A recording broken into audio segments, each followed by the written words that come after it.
Mom handed the last present to my sister, then folded her hands in her lap like Christmas morning had gone exactly as planned. Every gift under the tree had come with a handwritten note. Every gift except mine. I looked beneath the branches one more time. Nothing. Did mine get moved somewhere? Mom met my eyes. No. The room went still. People who give this family nothing don't get rewarded. My throat tightened. Nothing like what? Respect. Dad stared at his coffee. My sister lowered her card. I pushed myself off the couch. Mom frowned. Where are you going? Upstairs. Aunt Morgan's face went white. That was the first useful thing anyone had done all morning. By then, I was 29. Living alone in Columbus and teaching at a public school across town. I spent my weekdays around teenagers who could spot unfairness in 3 seconds. At home, I had spent years pretending I couldn't see it. Mom's name was Paige Parker, and she had a talent for deciding what happened before anyone else got to describe it. If I got angry, I was unstable. If I stayed quiet, I was sulking. If I left the room, I was making a scene by leaving the room. Behind me, she called. And don't start crying. That's how every Christmas becomes about you. My hand tightened around the banister. She had already written my reaction for me, so I gave her something else. Okay.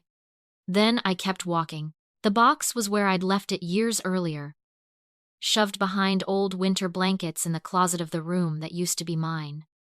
Red plastic. Scratched lid. One cracked corner held together with gray tape. When I carried it downstairs, Morgan whispered, "You kept that." Mom's head snapped toward her. I stopped halfway into the room. "You remember it." Morgan pressed her lips together. Natalie looked from her to me. My older sister had spent most of that morning trying to disappear behind a coffee mug. Her husband, Garrett, was watching everyone now. "What's in the box?" Natalie asked. "Nothing you need to see," Mom said. I set it on the coffee table. Put it back. I opened the lid. Old journals. Medical papers. A stack of copied account statements. A few childhood camcorder tapes. Later phone recordings and saved voicemails. Grandma's sealed letter. Mom reached for the box. I put my hand over the lid. "Don't." Her fingers stopped. That tiny pause hit me harder than any apology could have. At 16, she could take my phone, my keys, my letters, anything she decided I was using against the family. At 29, she had to stop when I said stop. Dad finally looked up. "Courtney, don't do this." "You already did." Mom gave a short laugh. "There. This is exactly what I mean. Digging up ancient grudges on Christmas. You made this morning about respect." I said, "So let's talk about it." I picked up one of the recordings. Mom's face changed. That was enough for me to know I had the right one. The recording wasn't dramatic. That was what made it worse. My 16-year-old voice came through thin and shaky, asking to be let back inside. Mom's younger voice answered from the other side of the door. "One cold night might teach you how lucky you are." Natalie went still. I remembered that night in pieces. My fingers numb inside the sleeves of a sweatshirt.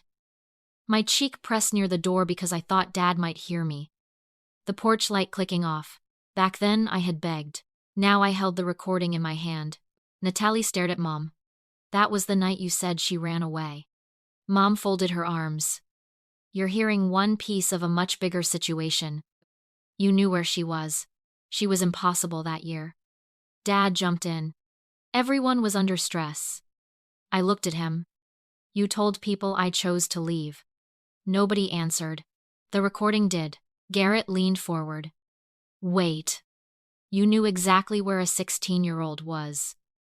And then told everyone she ran away." Mom shot him a look. "You weren't there." I'm trying to understand what was. For once, someone outside the family bubble had said it plainly. And Mom hated the sound of it. Natalie reached into the box and pulled out Grandma's envelope. Mom moved fast. "Leave that alone." Natalie froze. Then opened it anyway. Inside was Grandma's letter and an old custodial account statement. My name was on it. So was Mom's. Listed as custodian. The balance was $31,842.17. I had stared at that number so many times it had stopped looking like money. Grandma left this for me, I said, when I got old enough to ask where the account was. You told me there had never been one. Mom's jaw tightened. Then she said the quiet part out loud. Do you have any idea what it cost to raise you food? Doctors. Clothes. School. That money stayed in this family.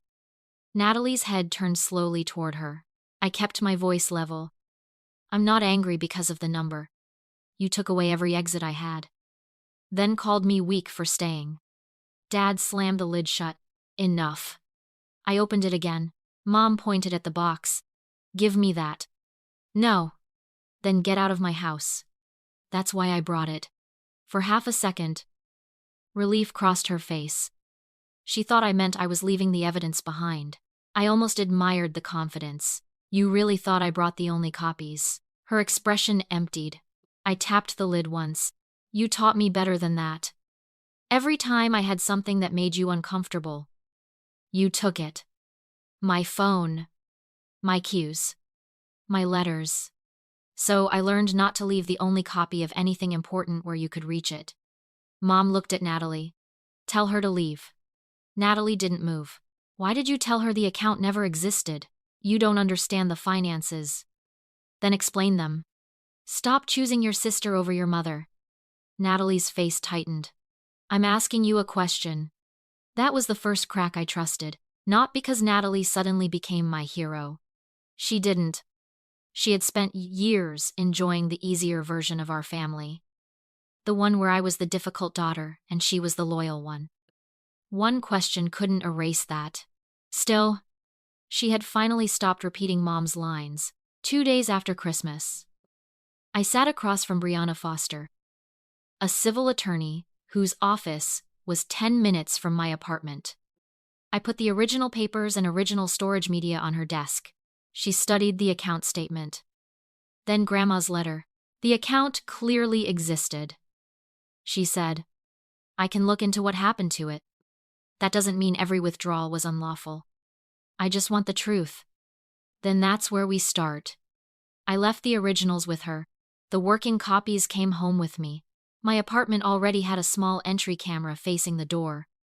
Packages had been stolen in our building that fall, and I'd installed it months earlier. At the time, I thought the biggest threat to my front door was somebody stealing shampoo and dog food from the hallway. That changed after Christmas. I sent Mom and Dad one message. Neither of you has permission to enter my apartment. Return the spare key through Natalie. Dad replied. Fine. Mom said nothing. I also asked building management to rekey the lock. Christmas had fallen across a holiday weekend, so the first available appointment was the next business morning. The lock change was scheduled. Until then, the old key still worked. For several days, Mom went silent. No calls. No texts. No family-wide message about how I had ruined Christmas. Even Dad left only one voicemail, asking everyone to cool down. Natalie called me and said, maybe she finally got the message. I wanted that to be true. The quiet almost convinced me. Then my phone lit up with an entry alert. One glance at the image pulled every muscle in my body tight. Mom was inside my apartment. She hadn't guessed a code. She hadn't broken a window. She had kept an old duplicate key and waited until she saw Natalie and me leave the building together. On the video, she went straight to the storage closet, straight to the red box. She lifted it with both hands and headed for the door. I called Natalie. She's in my apartment. What? I sent the screenshot. Natalie's breathing changed. She's looking for the box. She found it. Are the originals in there? No. Garrett drove back with us.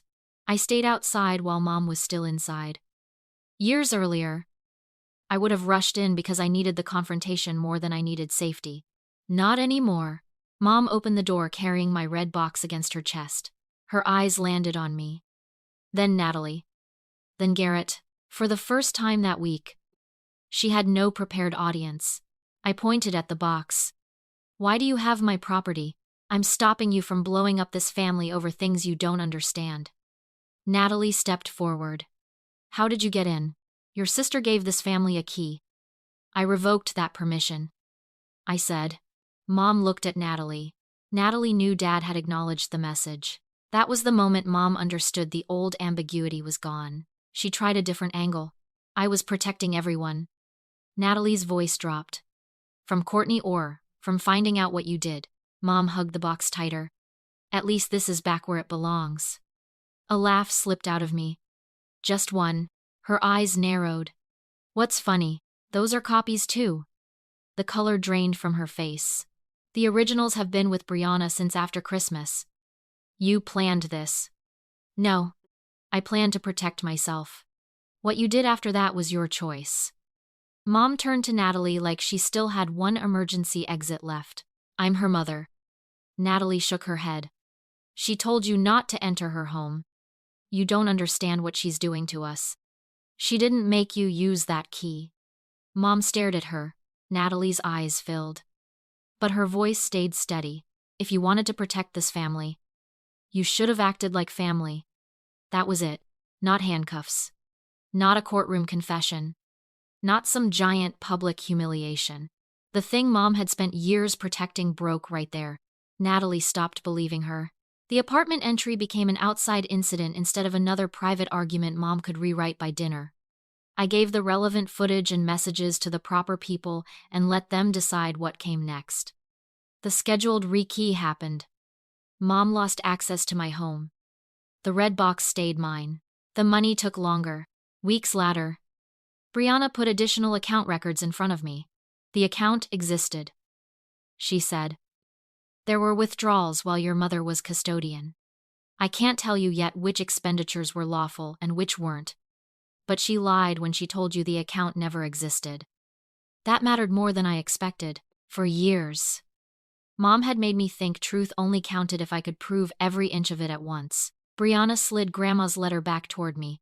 There are issues worth pursuing. And I'll handle that separately. But don't make the case your whole life. I don't plan to. Good.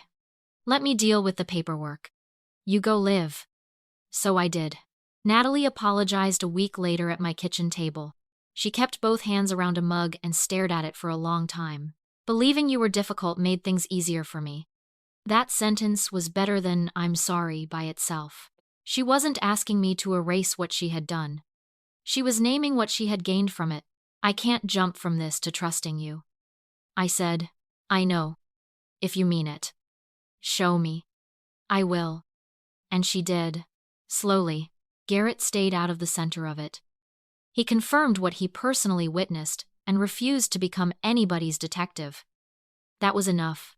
Morgan called next. Her voice was smaller than I remembered. I knew about the night outside. I closed my eyes. How much did you know? Enough. Why didn't you say anything? Because challenging your mother always made everything worse. For who? Morgan had no answer. I accepted the truth. I didn't restore the relationship. Dad lasted another month before admitting he knew Mom had once made an extra copy of my apartment key. I never thought she'd actually use it. That was always your excuse. I said, you never thought she'd go that far until after she did. He started to apologize. I ended the call. No contact stayed in place. Mom's consequence was harder for her than losing an argument. Natalie stopped repeating her version of me. Garrett had never accepted it. Morgan had admitted what she knew. Dad's silence no longer settled anything. Mom still had opinions. She still had explanations. What she lost was the power to make those explanations the official family record. The next Christmas, I went to Natalie and Garrett's place for a few hours. The gifts were small. Natalie handed me one wrapped in plain paper. Inside was nothing expensive. There was a handwritten note. To my sister. I should have asked sooner. I won't look away again. I read it twice. Last Christmas, everyone had received a note except me. This time, the note came from someone whose behavior had changed before the words ever reached the page. The red box stayed at home. For the first time, I wasn't waiting for someone else to decide whether I belonged.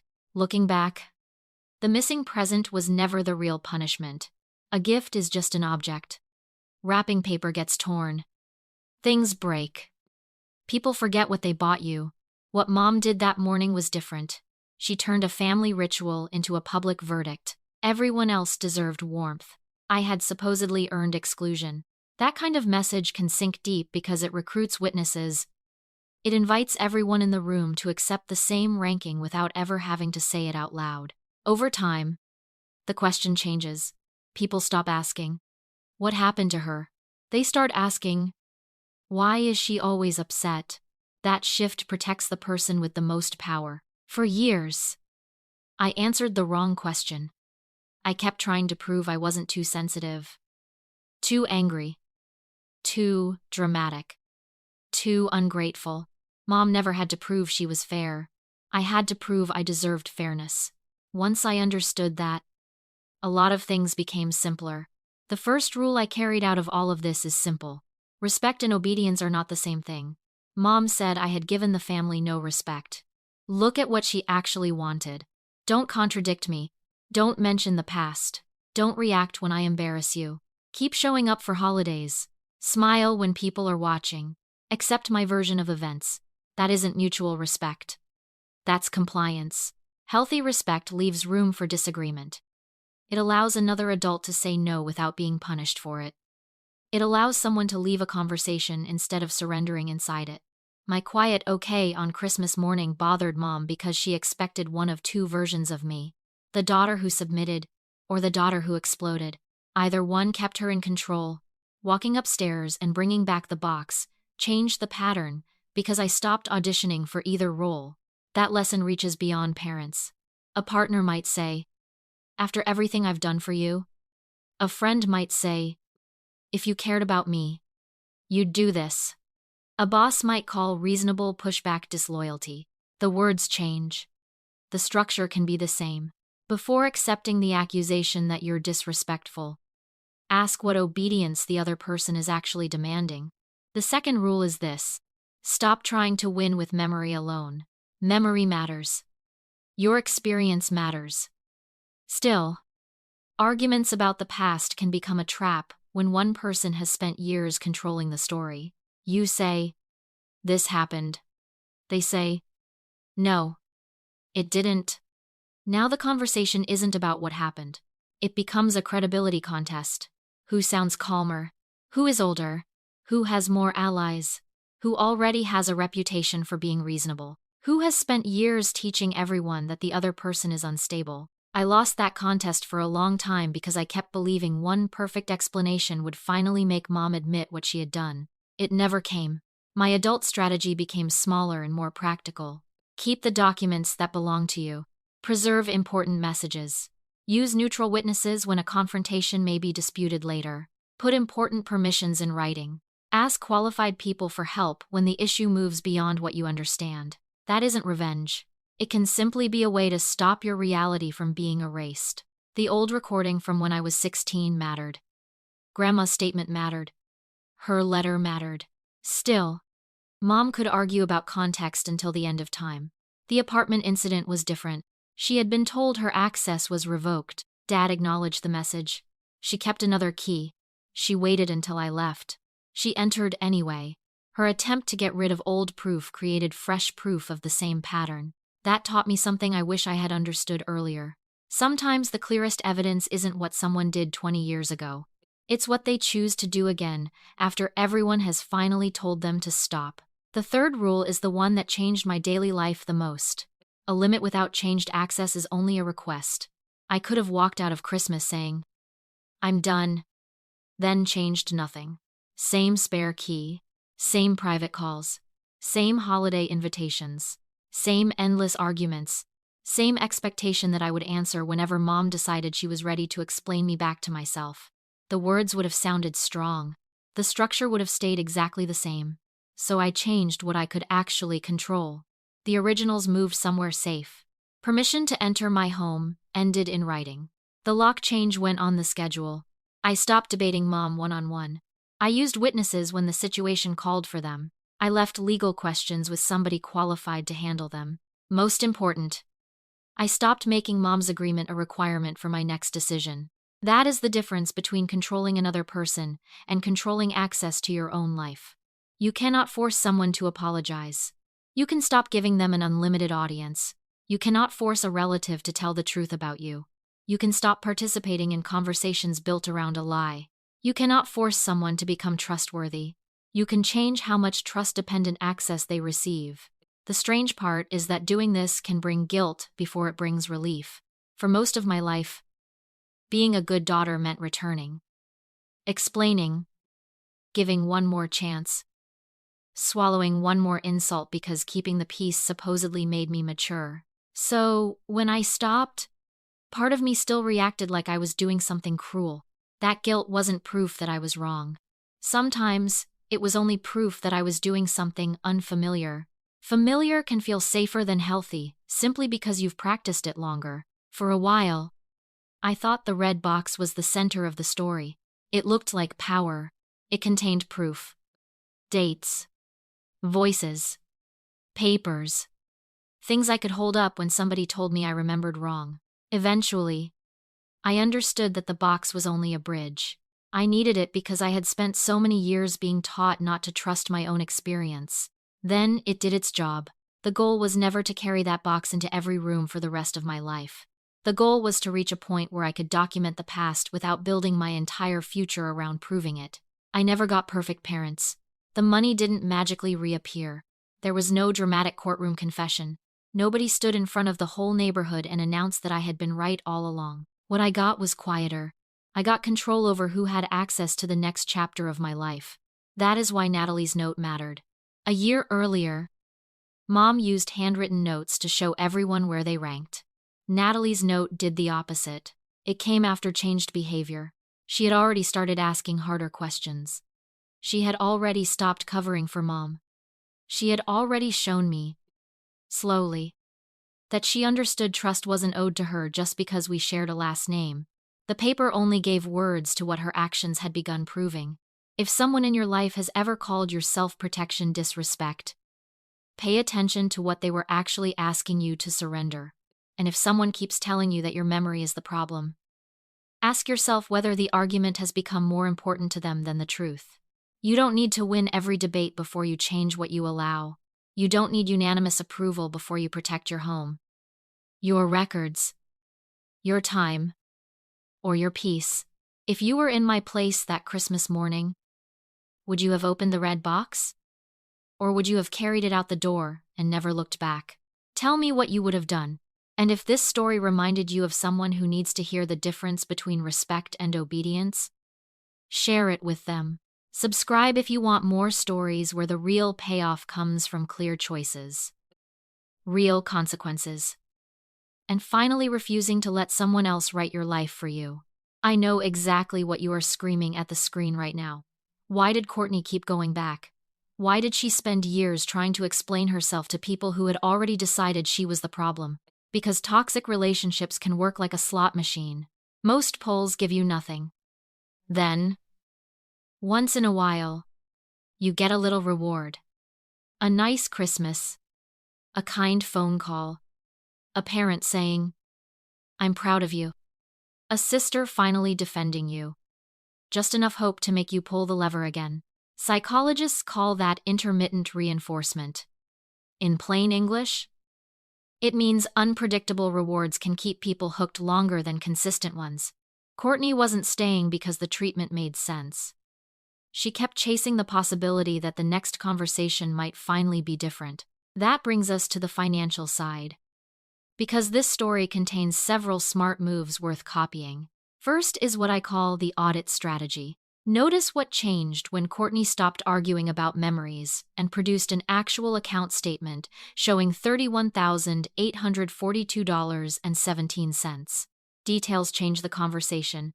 When money is involved, stop accepting phrases like, "We used it for you," or "It was handled years ago."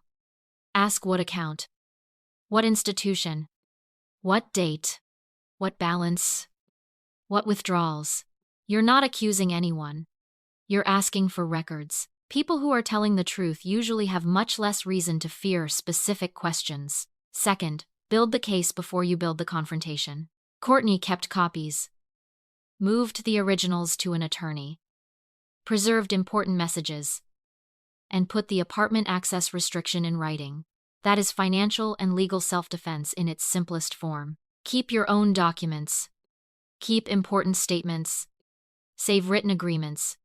If an asset, inheritance, loan, or family account involves your name, understand what exists before a crisis starts. Third is what I call the buyout. Sometimes buying your freedom doesn't mean writing someone a check. It means accepting a temporary inconvenience to remove permanent leverage.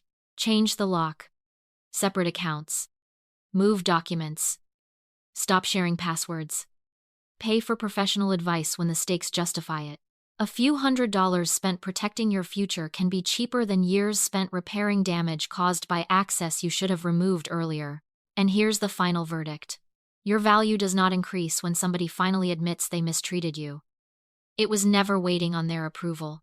Courtney's biggest win wasn't proving her mother wrong. It was reaching the point where her mother's version of events could no longer control her home, her money, or her decisions. If you've ever had to protect yourself financially or emotionally from someone close to you, share what helped you in the comments. And subscribe if you want more breakdowns that turn dramatic stories into practical lessons you can actually use.